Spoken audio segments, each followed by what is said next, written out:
خبر شامل کرتے ہیں ملتان سے۔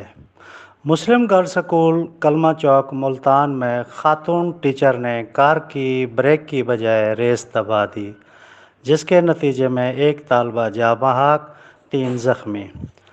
تفصیل کے مطابق اسکول ٹیچر اسمبلی کے دوران اسکول آئی اور گاڑی پارک کرنے کے دوران یہ حادثہ پیش آیا۔ اس حادثے میں جاں بحق ہونے والی طالبہ کا نام امارہ ہے، جو کہ 10ویں کلاس کی طالبہ تھی۔ حادثے میں زخمی ہونے والی طالبہ فضا سمیت 3 بچیوں کو ریسکیو 1122 کے ذریعے نشتر ہسپتال منتقل کر دیا گیا۔ خاتون ٹیچر چند روز قبل ڈرائیونگ ٹریننگ مکمل کر کے آئی تھی۔ واقعے کی اطلاع کے بعد ضلعی انتظامیہ اور تعلیمی افسران موقع پر پہنچ گئے اور معاملے کی چھان بین شروع کر دی۔ ساجد خان، حقیقت نیوز، خانپور۔